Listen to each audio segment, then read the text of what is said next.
Oi, pessoal. Eu sou o Antônio. E eu sou a Aline.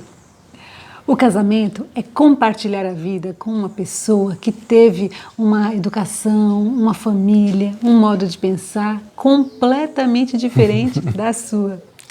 E aí você vai dividir o tempo, a cama, o dinheiro e os sonhos com essa pessoa. É claro que vai haver atrito. Pois é. Vocês vão discordar muitas vezes. A questão é, o que se pode fazer para que essas diferenças não levem à destruição do seu casamento? Fica aí que nós vamos falar hoje sobre isso. Essa série é baseada no livro Perdão Total no Casamento, do Maurício Zagari.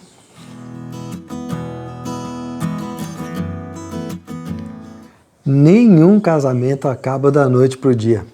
Estava tudo bem e de repente você acorda e decide que não vai mais continuar casado, não aguenta mais essa pessoa. Não. Geralmente esse processo é lento, causado por muitos atritos, ofensas, discussões, traições, desrespeitos, palavras duras que vão corroendo o relacionamento até que as atitudes amorosas param e só resta o ressentimento. Se esse processo não for interrompido pelo arrependimento e por mudanças no comportamento, o casamento vai ser destruído por razões, por ações, por omissões, por palavras. Isso, porque todo mundo erra. O apóstolo Paulo, que foi o grande herói do cristianismo, ele mesmo reconheceu que o problema não eram os outros, mas era ele mesmo. Veja só o que ele disse. O problema está em mim, pois sou humano, escravo do pecado.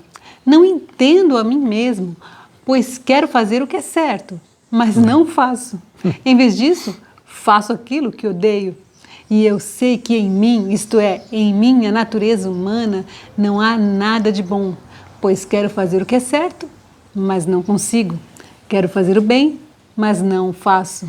Não quero fazer o que é errado, mas ainda assim o faço.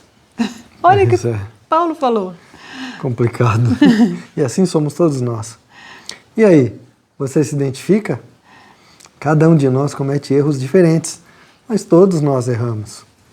Provavelmente você já magoou, irritou, ignorou, reagiu mal, desprezou os sentimentos, ou seja, decepcionou o seu cônjuge. Sim.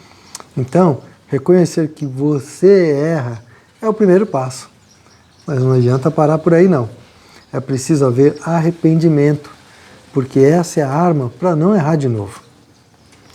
Judas e Pedro traíram Jesus. Judas traiu por dinheiro e Pedro por medo. Mas a reação dos dois ao erro foi totalmente diferente. Sim. Judas se enforcou e Pedro se tornou um grande apóstolo. Qual a diferença entre eles? Judas sentiu remorso e Pedro se arrependeu. Sim, porque sentir remorso é lamentar, ficar triste pelas consequências do erro. Foi o que Judas fez. Muitas vezes nós ficamos tristes quando erramos, mas nós não tomamos nenhuma atitude em relação a isso.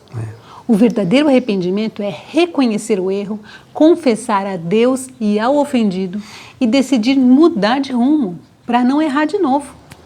Jesus disse: provem por suas ações que vocês se arrependeram. São as ações que provam o arrependimento. No último vídeo, nós contamos como Deus transformou o mal em bem quando Davi adulterou e matou o marido de Batseba, lembra? Mas aí Deus permitiu que o filho dele, Salomão, fosse o sucessor de Davi. Então Deus transformou a situação. Mas isso não aconteceu por acaso, não. Não mesmo. O fato é que Davi se arrependeu profundamente pelo seu erro. Sim. A prova disso é que ele escreveu no Salmo 51. Pequei contra ti, somente contra ti, fiz o que é mal aos teus olhos. Por isso tens razão no que dizes, e é justo o teu julgamento contra mim. E além de reconhecer o erro, ele pede ao Senhor um coração transformado. Olha o que ele diz. Cria em mim, ó Deus, um coração puro, renova dentro de mim um espírito firme. E ele vai além. Ele decide ensinar aos outros o que ele aprendeu com tudo isso. Restaure em mim a alegria da tua salvação e torna-me disposta de obedecer. Então, ensinarei teus caminhos aos rebeldes e eles voltarão a ti. Olha que coisa linda. Bonito. Ele aprendeu a lição. E nós não temos na Bíblia nenhum registro de que ele tenha errado de novo nessa área. Não. Então, o erro pode se tornar uma coisa positiva se nós tirarmos dele uma lição que nos faça mudar de atitude. Foi o que Davi fez. Se você perceber que cometeu um erro, pergunte a si mesmo: por que eu fiz isso? Eu sabia que era errado? Se eu sabia, por que eu continuei errando? E aí, quando você responder essas perguntas, uma coisa vai ficar muito clara para você. O inimigo não é o seu cônjuge, seu marido ou sua esposa, não. O inimigo é o seu próprio pecado. Quando você entender isso, a única coisa a fazer é dizer: eu errei, estou arrependido, me perdoe. Esse é o começo de tudo. Os casais que superam os problemas são aqueles em que os dois admitem a sua culpa. Enquanto um fica acusando o outro, os problemas não são resolvidos. Não mesmo. Quando Deus confrontou Adão por ele ter desobedecido, ele logo colocou a culpa na Eva. Aliás, ele foi até pior. Ele culpou Eva e responsabilizou a Deus. Olha o que ele disse. Foi a mulher que me deste. Ela me ofereceu do fruto e eu comi. E Eva não ficou para trás, gente. Ela também, quando foi confrontada, disse que a culpa não era dela, não. Ela disse: foi a serpente que me enganou. Isso aí.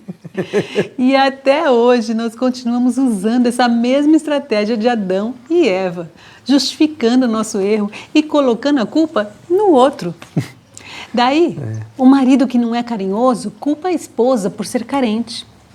A mulher que se insinua para outros homens culpa o marido por ser ciumento. O bagunceiro, que não guarda nada, culpa a mulher por querer tudo organizado.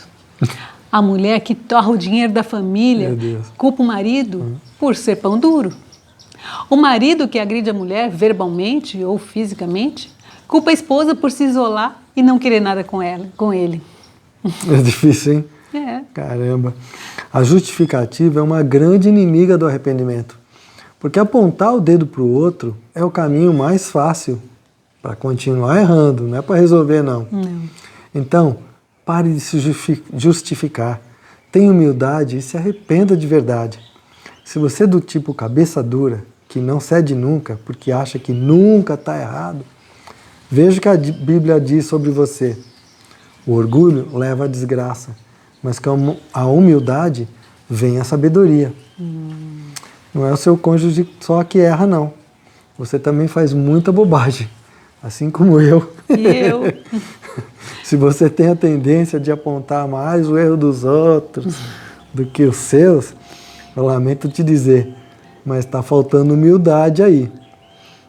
Se você quer ser honrado pelo seu cônjuge, tenha humildade, porque a humildade precede a honra.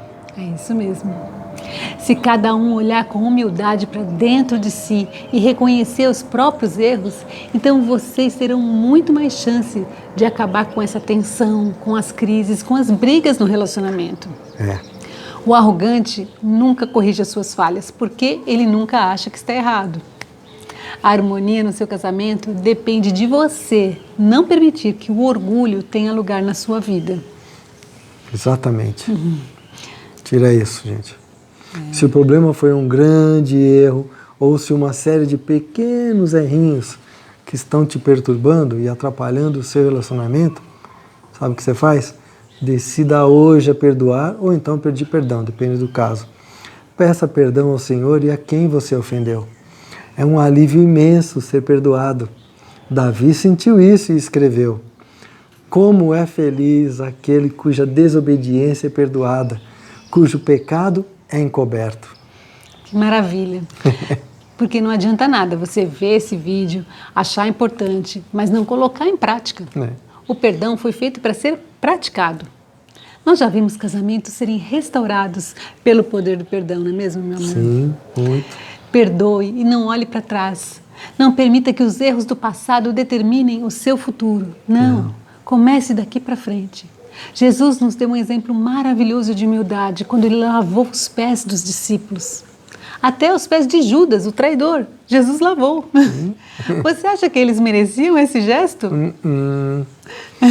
Eu acho que não.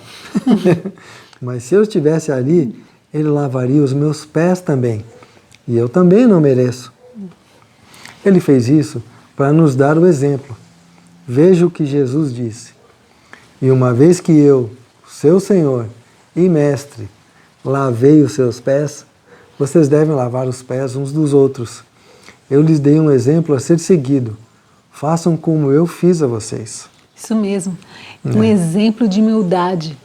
Ele nos deu o exemplo, ele mostrou que perdoar não é se rebaixar, é ser o líder. Faça a sua parte, cancele a dívida. Lembra que nós falamos sobre isso no primeiro vídeo? Tire esse veneno da sua alma. Se você gostou desse vídeo, deixa um like pra gente. Se você não é inscrito, se inscreve no canal, ative o sininho, porque muitas pessoas podem ser beneficiadas com essa palavra. Então, compartilha com os seus amigos, com quem você acha que pode aproveitar essa palavra sobre perdão. É isso mesmo. Semana que vem, a gente volta. Tchau. Tchau.